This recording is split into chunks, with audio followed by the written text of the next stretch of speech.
I think I'll call this one Honk if you don't know what you're doing. I'm set up to video a train, but my car's in the way and I need to move it. I think I pushed the wrong button on the remote control.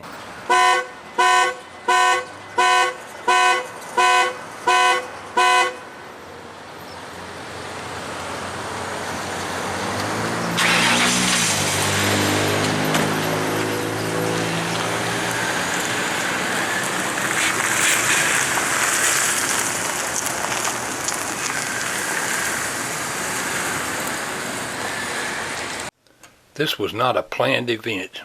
I can't help but wonder how many other people out there have done the same thing occasionally.